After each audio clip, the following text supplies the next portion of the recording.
this is an important issue, but I think there will be other issues that come up that will make this not the most immediate fixable issue. Let me put it that way. The United States, refused to agree to appoint new appellate body members, and so the bodies ceased to exist or to operate, if you will, at the end of 2019. And many had thought this was a Trump administration issue, but it's proving not to be. The Biden administration has said, they have very similar concerns about the appellate body, particularly that they were trying to, through their judgments, almost write new legislation, create new standards by the nature of the judgments, and it was a bit of overreach.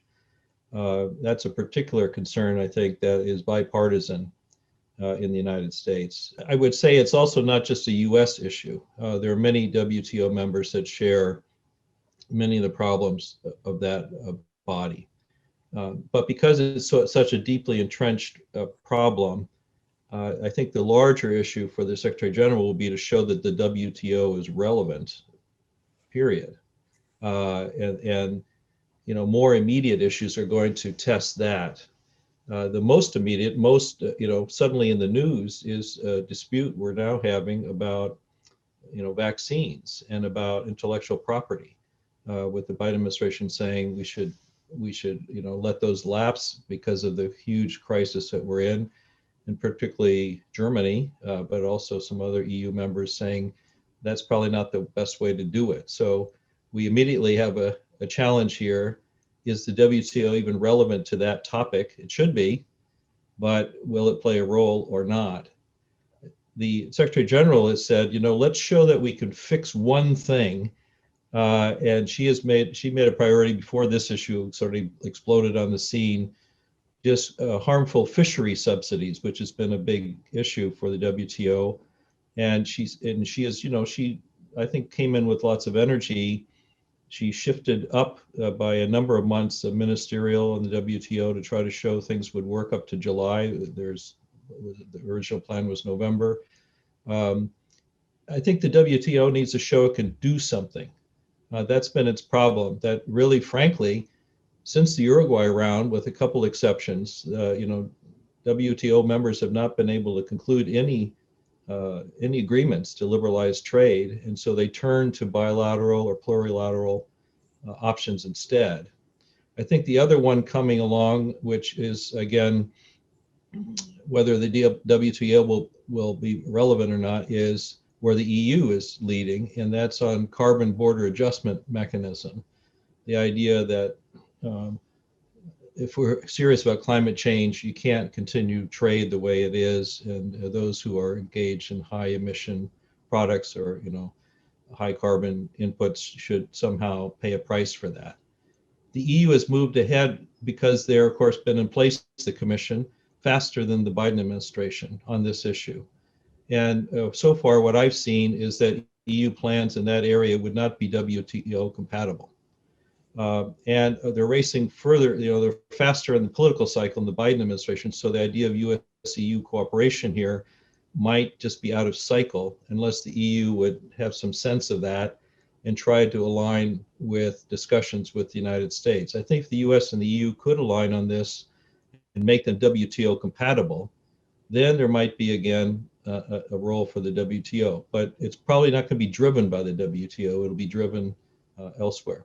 So she has her hands full, and the appellate body, we can talk about it in more detail if you like. I think it's a very intractable problem. I don't think it's going to be fixed anytime soon, and these other issues will sort of set the stage for a different point. The last reason this is not going to go away soon is the WTO has to show somehow it can take on the China challenge, which is directly related to this as well. Well, I'll leave that for another topic.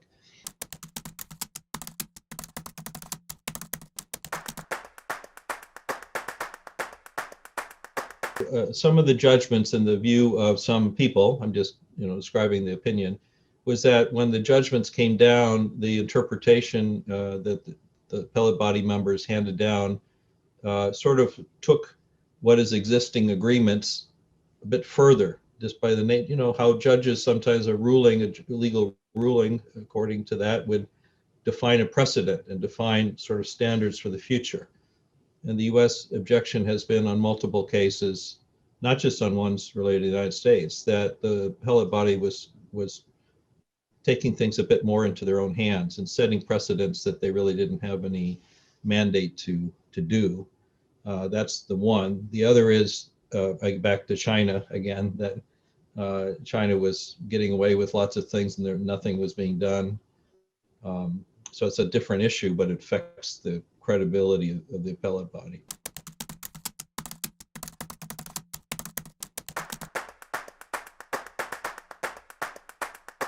There are some urgent issues, and then there are sort of the core reform issues.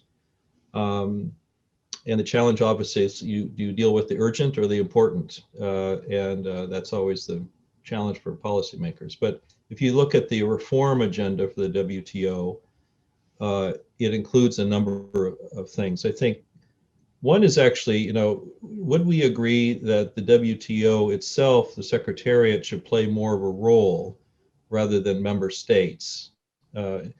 Its own role as sort of, assessment body, being able to investigate things is limited. And there is a debate whether there should be some reform there. It's a consensus body, which some would argue has allowed some countries to block things.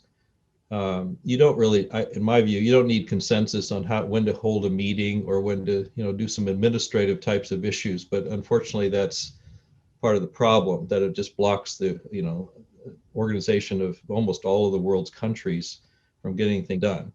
I think the other is on transparency issues. The WTO relies on its members to provide the data about whether they're, complying with things, rather than have any other independent way of assessing that. That seems to me to be questionable, because watchdog groups, when they do the similar analysis, come up with very different, conclusions than governments. So I think there's a problem there, and that affects public opinion support for trade in trade agreements. If people think this just isn't the right, analysis. I think the other is what you have seen is many countries now moving to, what I mentioned before, what you could call open plurilateral agreements. That is, a subset of countries agree on a certain topic and but once they negotiate, it could be open to others who could meet those standards. That seems to me, frankly, to be the way that could open up new opportunities in trade, but the WTO would have to sort of agree to that principle, that it could facilitate actually these subsets as long as they remain open instead of closed. So that's a big, I think, opportunity. And, the EU and the United States, frankly, a TTIP would have been something like that. But there are many other examples of that. Many NGOs, stakeholders don't have much of a role. And this is, again, part of the problem of building consensus around trade. In a country like Germany, understanding its export dependency and dependence on trade, maybe that's less of a problem. But in lots of countries, there are real questions about trade. And frankly, if we're honest, even in Germany, there are many, and there's no role for stakeholders to be involved.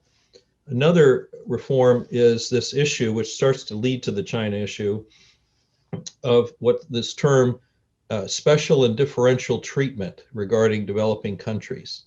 That developing countries should have, recognize they have particularly difficult circumstances in some areas. The problem is that they decide themselves if they are a developing country or not. There's no standard. And that has allowed a number of countries that clearly are no longer, poor countries to sort of escape some of the rules. And that again conveys impression the system's unfair. So there should be some mechanism by some standard, objective standard, by which one is, a metric, if you will, of what counts as qualifying for special and differentiated treatment. That's tough. Then you have the dispute settlement issue we just talked about. And then, of course, you have China. And China is the big challenge politically, I think, for the WTO. I'll talk about that if you like, but I think that's that's the thing. You mentioned subsidies. I think that's part of it. Harmful subsidies, state-owned enterprises, much of that also ties into what China is doing. If I may say, one problem with the US and the EU on this is targeting China on subsidies is we were labeled by the WTO, each of us, as the subsidizers in chief when it comes to Airbus, Boeing. I have argued, and I think many, that if we want to get the US-EU relationship on the right track quickly, let's just fix that problem. Somehow it's portrayed as a US versus Europe problem, where every Boeing airplane has European components in it, and every Airbus has a supply chain interaction with US suppliers. There are thousands and thousands of Europeans who depend on their livelihood on Boeing. And you have many thousands of Americans across the United States, I think 38 different sites in which Airbus is producing things for giving American workers jobs. So I don't understand why this was portrayed ever as US versus Europe. It's really not. Our economy is so interlinked, it doesn't make sense. The second reason we can fix this, the two sides have turned a page on their tariffs. It's sort of a tariff truce for 4 months, and I think they're both working to see if they can resolve this, and I hope that they can. That could lead to a ceasefire, if you will, and some other tariff issues, which I know particularly German industry is concerned about. I'm not sure it will, but let's fix one thing and show that we can do it. And then the most important point back to the WTO is, if we're the subsidizers in chief, how can we have no credible leg to stand on when we talk about Chinese state subsidies to its own aerospace industry, which are substantial and growing, and a challenge for each of our industries.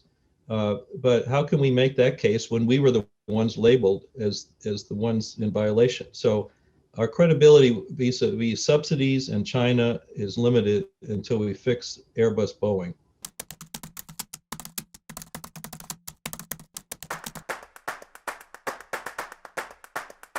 Well, I hope there will be, but I don't think it'll happen anytime soon. And I guess if you think politically, it probably wouldn't even start until at least after the US midterm elections, which gives us a little time. Frankly, our overall priority, if we're honest, is we have to move our economies and our societies from sickness to health. You can see the Biden administration is trying to frame its Build Back Better agenda within a broader context. They're trying to include climate change, energy transition into a message about economic changes of the very model of our society, which I think would resonate in Germany, because Germany is moving ahead so much on this. I think ultimately what is being tried here, I think, is quite historic. If you want to make it that we're really trying to move to a type of model of economic society in which we break the link between the production of wealth and the consumption of resources. I mean, if we can achieve that in some measure, that would be transformative. It would reposition, frankly, the German economy to be competitive for the future. But it would also, be a major opportunity, in my view, for the United States. But we have to, you can see the administration is inching toward trying to frame it in those ways, and that's going to be much the bigger priority. We also have to clear away some irritants, if you will, in our relationship that were left at the doorstep of the Biden administration. Airbus, Boeing is one. The tariffs that you mentioned is another. We have this challenge of digital taxation, but that's being addressed in the OECD, and the U.S. is trying to, come forward with new ideas there. But we have to clear those all away, if possible, while we move from sickness to health. So that'll take some time.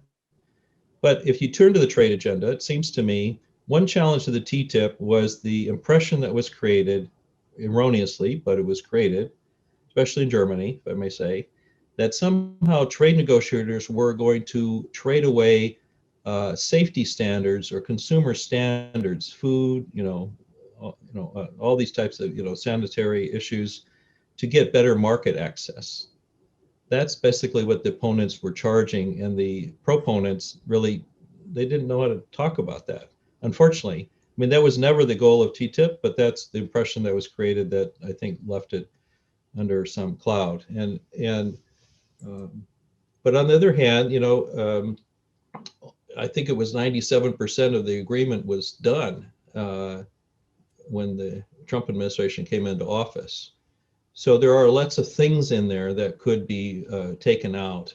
And I think back to my point about the impression, the public impression is there's no reason to lump regulatory cooperation into a trade agreement.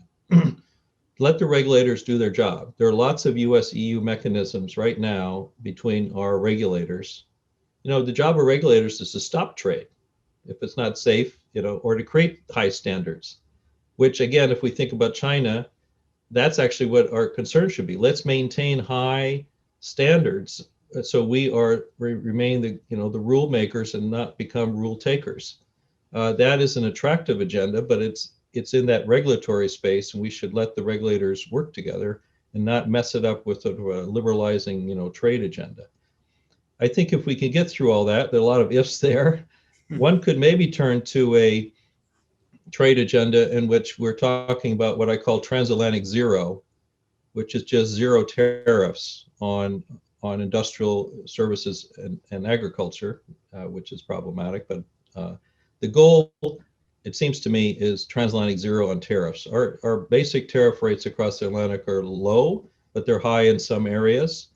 And our economies are so big that even 3-4% reduction in tariffs would have a huge impact, more than 20% reduction of tariffs with a smaller developing country. So there's still room in there, but you have to build a new coalition. And until we do that, I don't think that's on the agenda.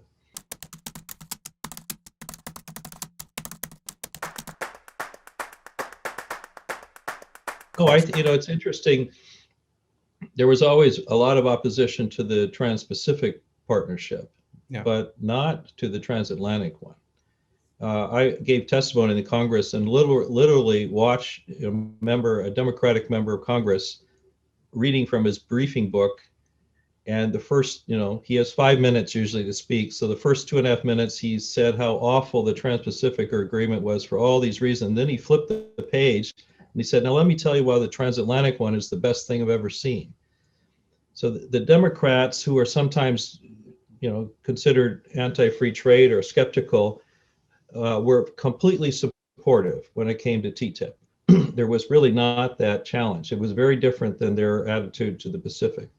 Because again, the point was, the Trans-Pacific Agreement was about bringing some countries up to some standards. We were talking about Vietnam, whereas TTIP was about the two global standard setters coming together to take the world further. It's a very different nature of the agreement, which a Democratic coalition, I think, support, and the Republicans supported it because of the free trade. The real issue will be, it's more frankly Europe, if I may say.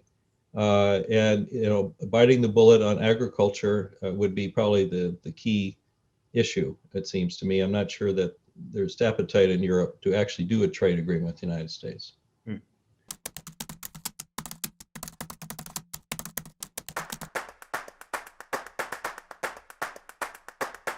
Well, I think she brings tremendous energy and credibility, and she's quick out of the gates in her job right now. But of course, she'll have to deliver. She has to be a coalition builder. But I think people are giving her some space right now, and let it go. So it's just that the issues are you can do a number of bureaucratic tweaks if you want the WTO, but the issues are inherently political.